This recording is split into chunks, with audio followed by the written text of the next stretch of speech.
Welcome to the Divine Feminine Revolution podcast, where women are magical and empowered. I'm your host, Dr. Megan Monday, psychologist turned transformational feminine business coach. This podcast is for you if you want to prioritize your own pleasure, face your fears, and manifest your desires.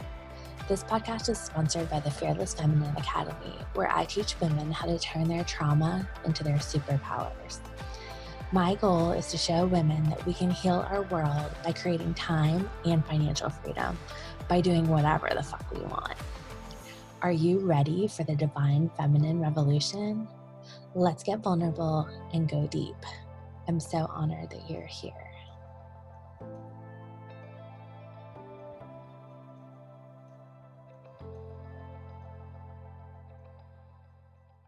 Hey, everybody. Welcome to the Divine Feminine Revolution podcast. I'm really excited to have my friend Jen Fish with us today. And Jen, why don't you just give us like a brag intro? Tell us a little bit about like who you are, what's amazing about you, all the good things. Yeah. So I'm an empowerment coach for female entrepreneurs. And this is a relatively new title for me because I've been hiding from it for a really long time.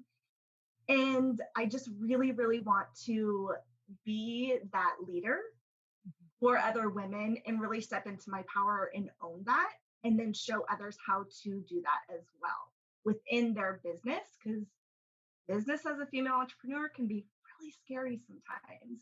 So I am here to help support, guide, and facilitate those transformations with other women. I love that so much. So needed. Yeah. We definitely need more women entrepreneurs out there, redistributing the wealth, like getting to call the shots in their own lives. Definitely something Yes. that I'm feeling so passionate about. So tell us a little bit about you. Like, what was the before of Jen? Like, were you always empowerment focused? Did you have your own journey with that? Yeah, I mean, I've always had a big, big vision for my life.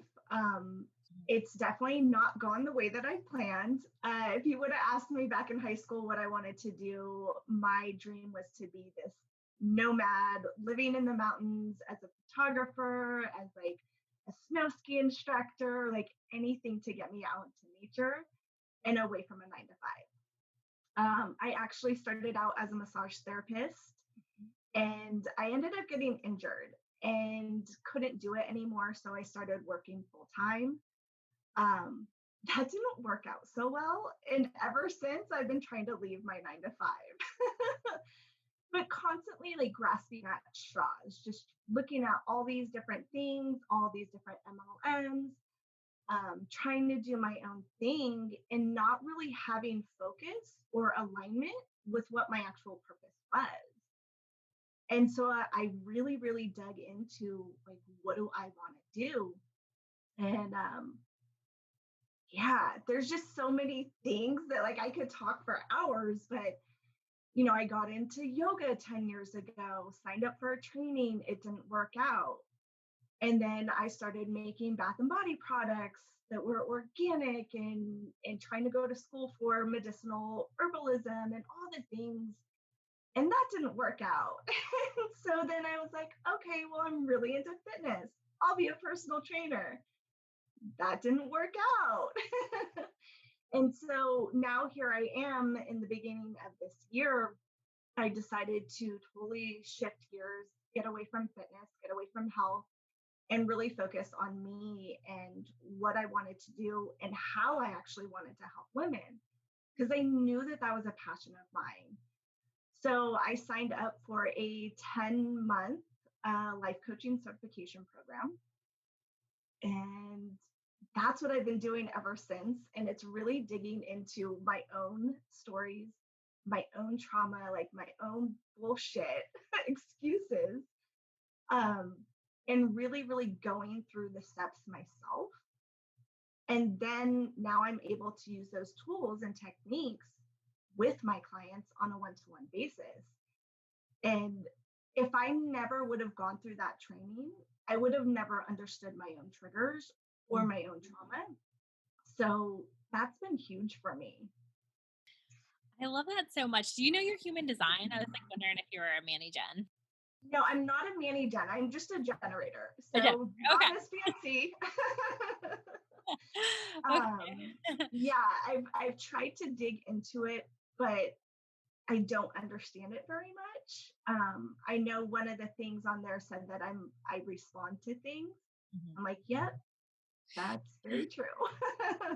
Yeah, well, I could definitely talk more with you about that. I'm a generator as well. And so like the biggest Okay. part of being a generator is that we need to really like honor who we are and like what we love and what lights us up. And I think we get so many messages around those things that sometimes it's like what you're saying, just like experimenting and being able to like follow your bliss and be like, okay, let me try this, let me try this, let me try this. And I think that that makes you like a really good business coach because you've been through like the startup of so many different modalities and different Hmm. aspects of business. It's like you've been initiated through all of those Yes. things, and you really get what people are going through. I keep telling myself this, I just sort of like rebranded, but originally it was Fearless Feminine. And as soon as I took that on as like my program, all of a sudden I was like overloaded with fear. And I was like, WTF? Like, I feel like I was like way more confident before I became a coach or like got visible or, claimed the Yeah. fearless title. And so I think to really understand what people go through starting a business and starting a personal brand, like it's such a reflection of who you are. It brings up a Hmm. lot of vulnerability and, a lot of our, like you said, trauma and baggage, and we all have it.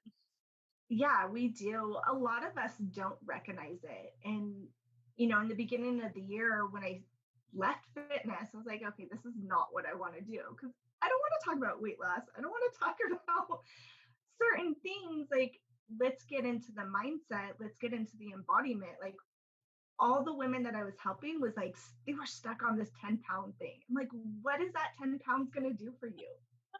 Is it going to tell you you're an amazing mom? Is it going to get you a raise at work? Like, is your husband going to love you better, or, whoever your partner is? No, it's freaking 10 pounds. Like, what the hell? So that's when the shifts like really started to happen. I'm like, no, like I want women to really get into their emotions. And for me, I've switched my title so many times this year, but it's like, it's a title. Who cares? You The know, work is still the same. appearance is one of those things that like deliberately, the patriarchy like programs us through the media and commercials and Yes. advertising and all those things to have such baggage around that. My background is a psychologist, so I'm still like kind of at the day job doing that and Yes. coaching biz. But I was just fighting. I have this like incredibly beautiful young woman in front of me, and I'm like, okay, like, so you really don't think you're beautiful? And I'm like, really working that mindset piece.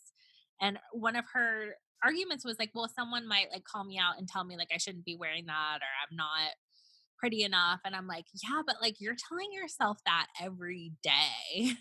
Could you just be willing to risk the vulnerability of someone saying something to you mean and catching it off guard versus like living with that every day, all day long?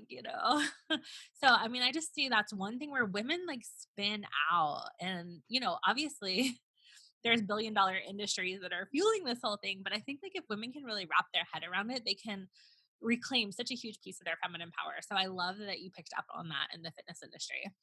Yeah. Yeah. And it's funny, it's like you don't realize you have all this shit until you get into an entrepreneurship.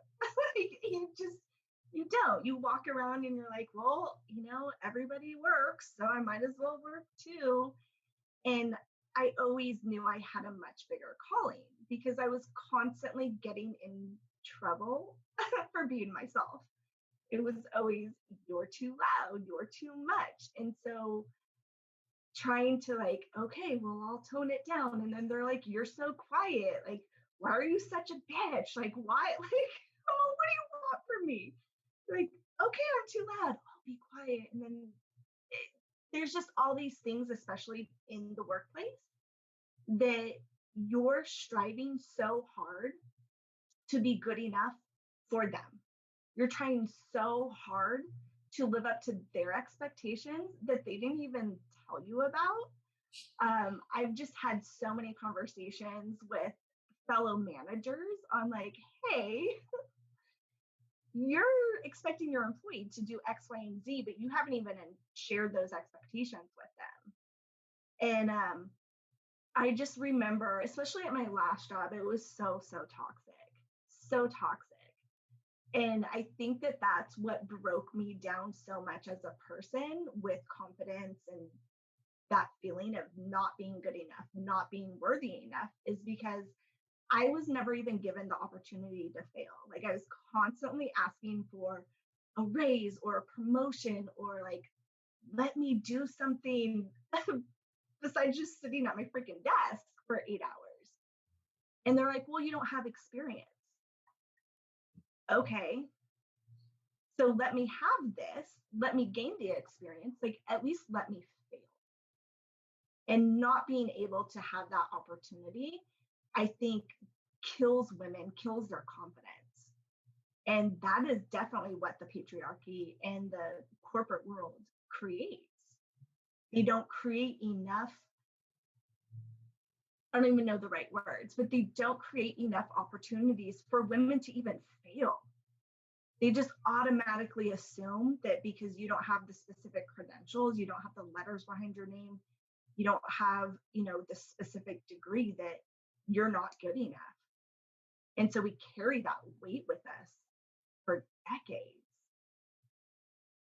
I totally hear that. One of the things that I always hear and see in women is this whole thing of like, I'm not enough, I'm not enough, I'm not enough. And then when you get confident enough or you try to claim something or have good boundaries, then you're automatically too much, like you were saying. So it's like we're walking this like tightrope walk of like, okay, don't be too much and then don't be not enough. But if I'm too much, then I'm automatically not enough. And if I'm not enough, then I'm like too much. And so, it's like a no win situation. And so for me, Yeah. I went the academic route, and after 10 years in academia, I was like, get me the fuck out of here. And that's when I started my own business. And even then, I still had a lot of like the people pleasing or Mhm.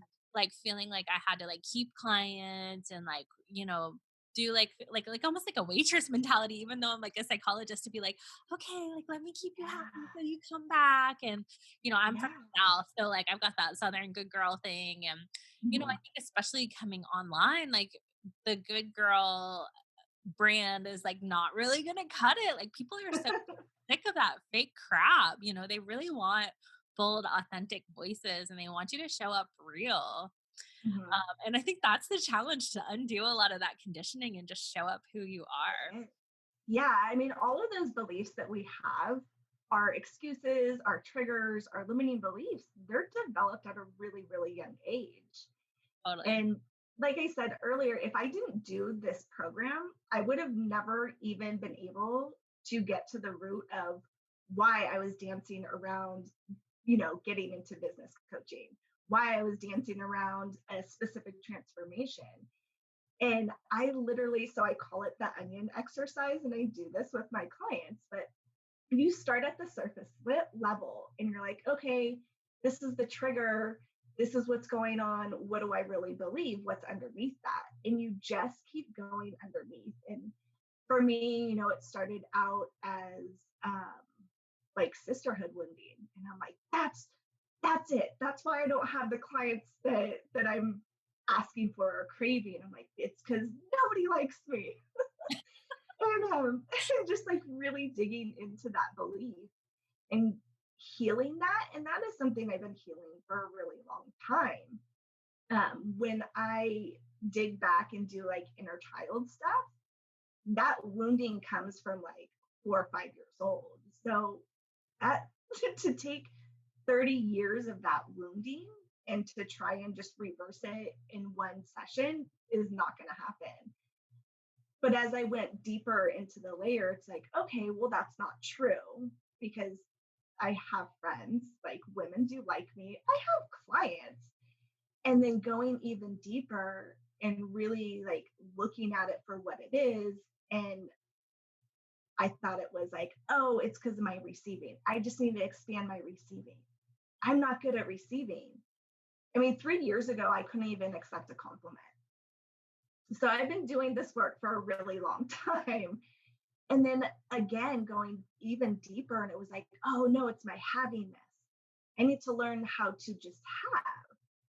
And then I just kept going deeper and deeper. And it came down to a responsibility piece of, well, I don't want to show up or promise a specific transformation for my clients because then I'm responsible for that. And I'm like, that hits so hard.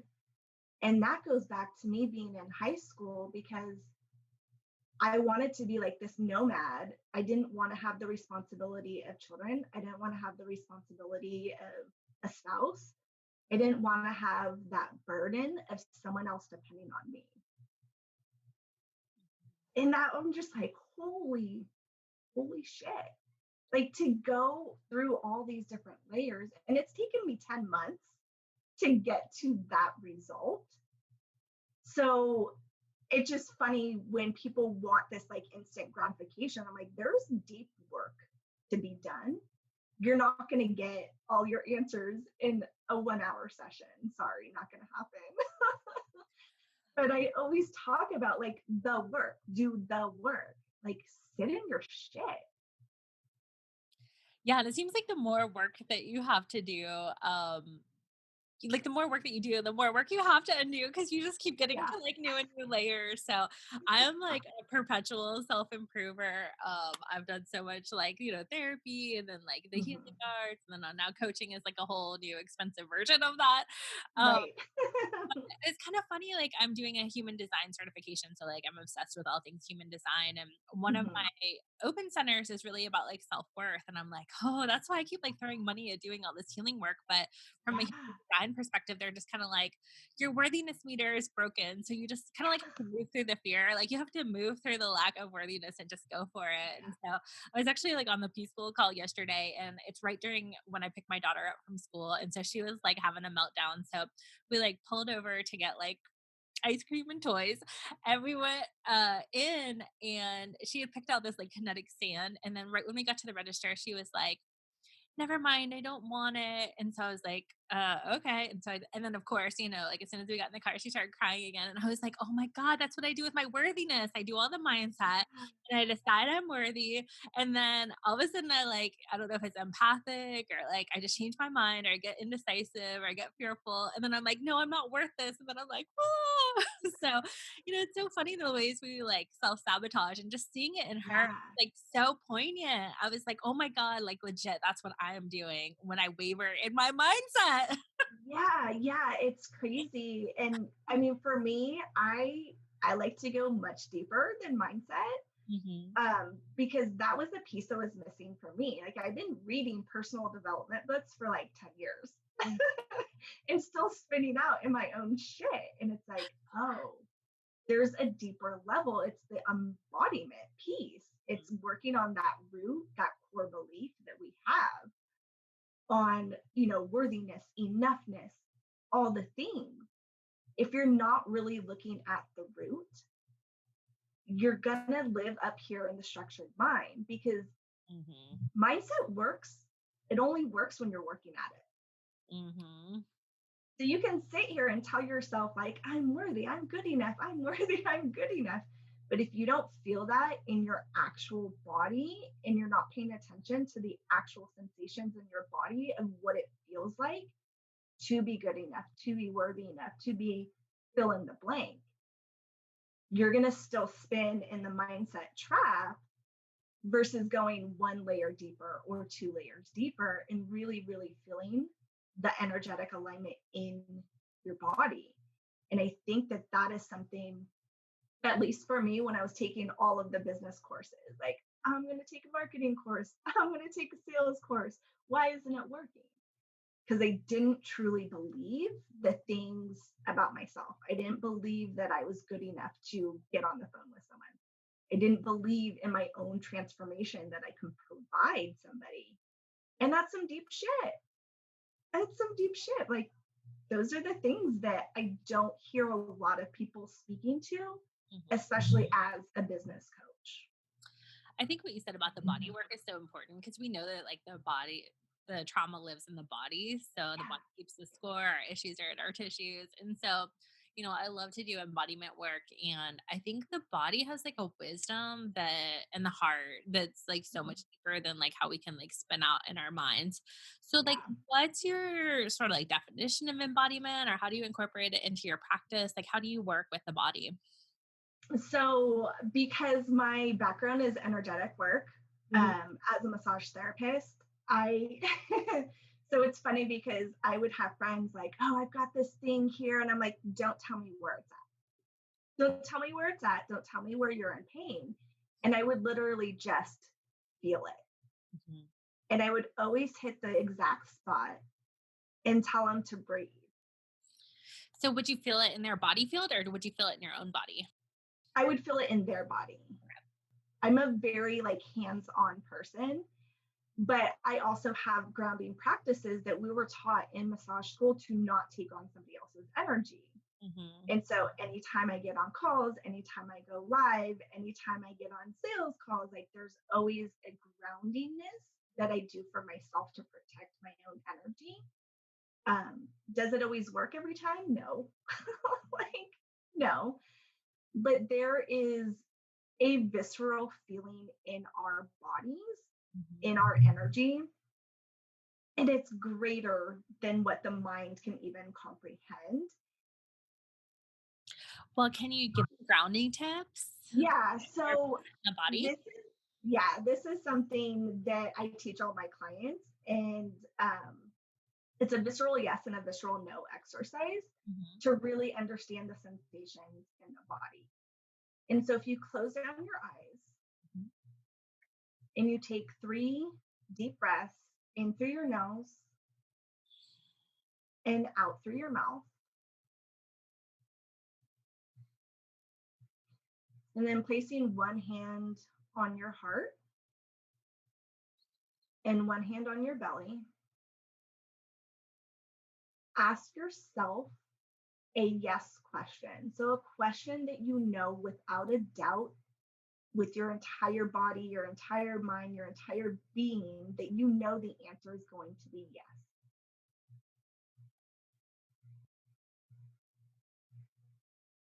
And then notice the sensations in your body. Where do you feel it? What does it feel like?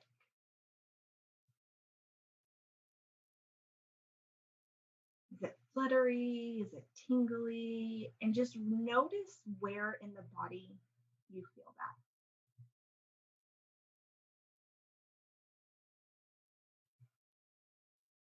And then ask yourself a no question, a hardcore no. You know the answer is no without a doubt. And then noticing those sensations.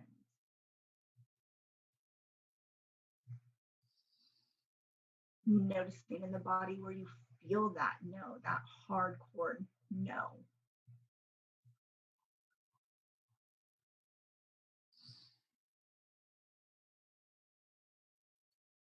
And so that is how we can really develop our intuition and listen to our bodies. If you are sitting in fear, trying to make a decision, and you do that and you just drop into your body and you ask yourself the question, noticing the sensations in your body. Does it feel like fluttery or almost like that yes question? Then that's just your fear and you should just go ahead and do it. That's so great because, like, particularly as generators, we're supposed to do that body-based yes and no, and I think sometimes if you, like, overthink or if you're just, like, disconnected from your body, it's, like, hard to feel that, and so when you took me through that exercise, my heart, like, really expanded in the yes, and then it was really funny because, like, Pussy said no when it was the no. So You that feel was that in your body. yeah, that was really Yeah.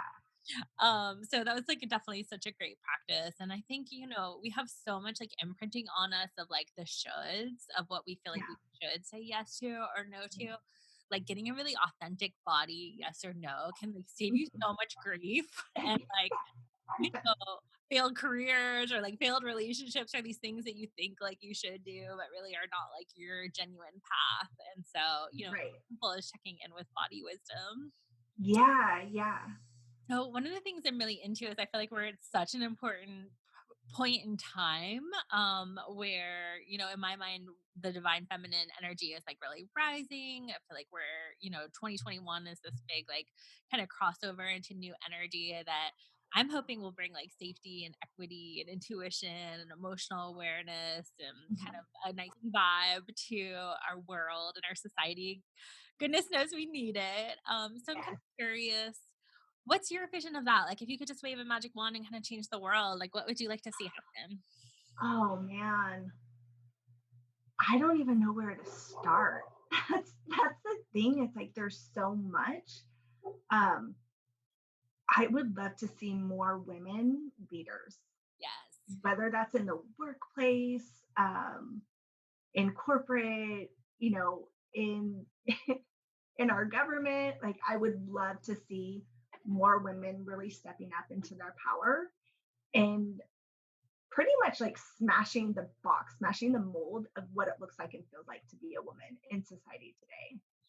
Yeah. And am I right that you're like a biker chick? Like, didn't I see Yes, you on a motorcycle? So, like, I think, yes, I do have a motorcycle, which we're smashing that in the patriarchy as well. Because when I started riding even 5 years ago, there were not as many female cyclists. yeah. And I think when I talk about like divine feminine, and even like I've had people say, like, when I talk about like being able to vote for like a women candidate is like so amazing to me. And it's like, Yeah, yeah, like my daughter and I, whether it was local or presidential, like we're like voting along the women lines. And people are like, well, what about the men? That's not fair. And I'm like, well, what's not fair is like we don't have equal representation. And that's just not right. along gender lines, but it's around ethnicity and around perspectives Mhm. and all that sort of stuff. And so until we have equality, like we need to like raise up the feminine. And so, one of my Yeah, big things is like the feminine qualities really need to come out among our men, and we as women, like if you're involved with men, like you need to support and getting in touch with his like feelings and intuition and stuff. And then like with you and the motorcyclists, I think women, we need to like develop our masculine and like be mission yeah. based and ready to go for it and take risks and go for what we want. Yes. So I think there's a common misconception among people with the masculine and feminine energies. We have both. Yeah, totally. Like it's not, masculine does not mean male and feminine does not mean you're a girl. Like we have both energies. It's the same as the yin and the yang. Like it intertwines and it mixes. I feel way more feminine on my motorcycle than I do in any other area of my life because that's me leaning into my intuition. That's me, like, my core value is freedom. Mhm. That is what brings me the ultimate freedom that I can feel in my body. When I'm on my bike, I'm not in my head, I'm in my body. I'm essentially like embodiment. That is the feminine energy. That is me like living my power. That is me showing up fully expressed, unapologetic.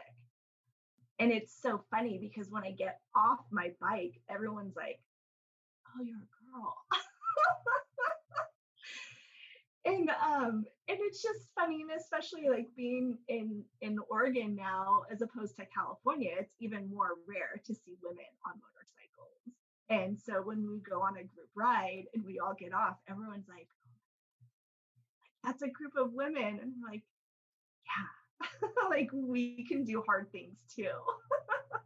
Yeah, and like you can't beat wind therapy. My husband is like he's really into like all things adrenaline junkie. So he's got a bike and like he teaches my daughter how to like do tools and then like, he'll ride her around our land on the bike and everything. And it's so cool because she's getting like a very even divine feminine. And that was like a big realization for me because I'm definitely like hippie-ish and boho and like Right. stereotypically feminine, and yet I was doing a lot of masculine energy. I was like doing a lot of doing. I was over giving. I was like all action oriented. And so, I loved what you said earlier about like leaning into the receiving and Yeah. being still. And I think a lot of times in business, we just think like the more the better, but like a lot of times less Yeah. is more.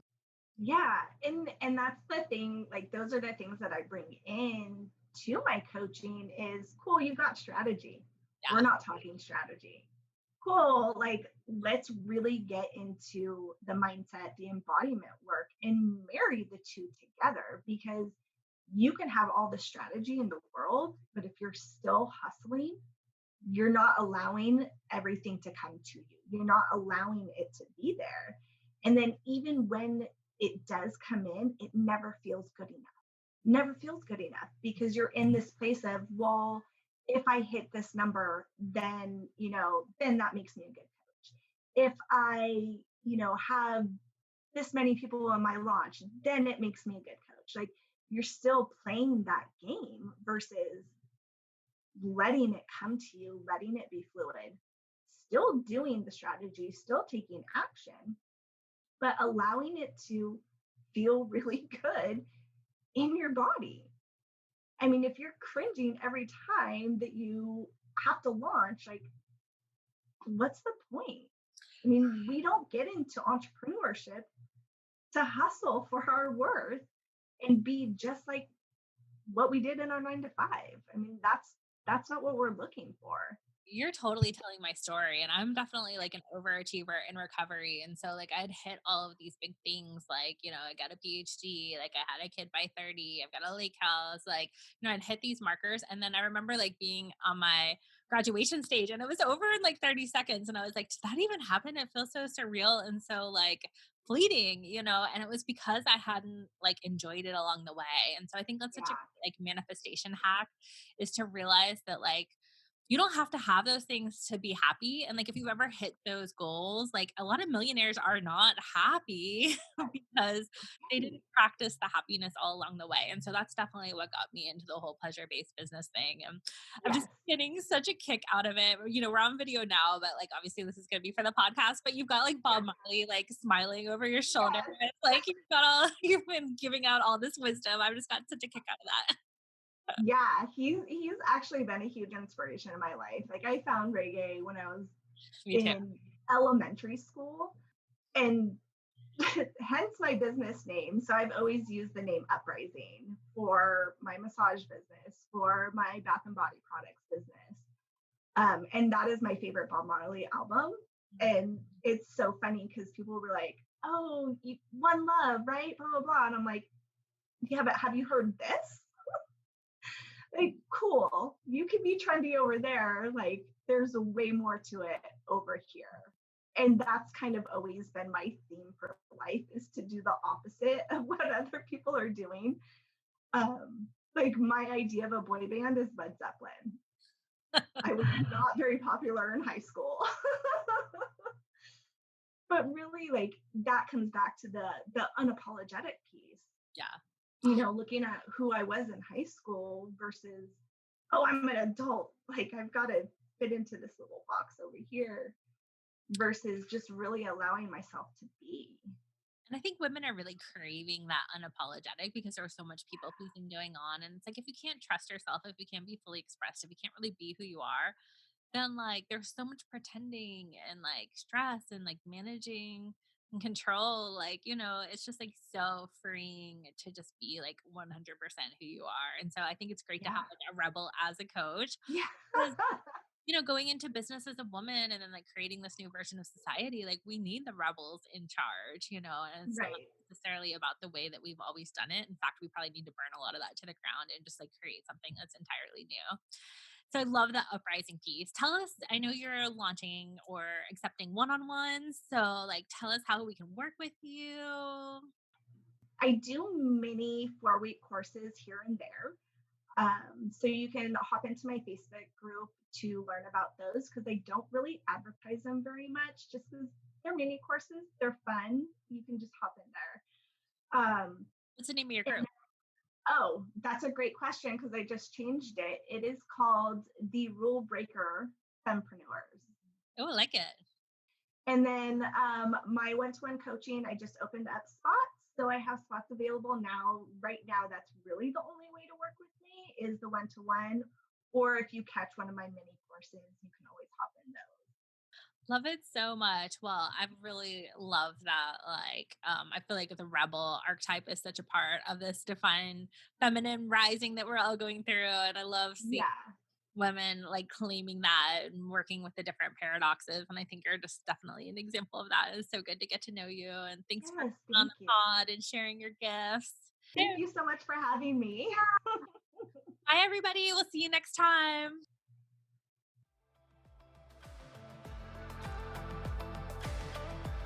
Thanks for listening to the Divine Feminine Revolution podcast. Make sure to subscribe and leave a 5-star review. Want to keep the conversation flowing?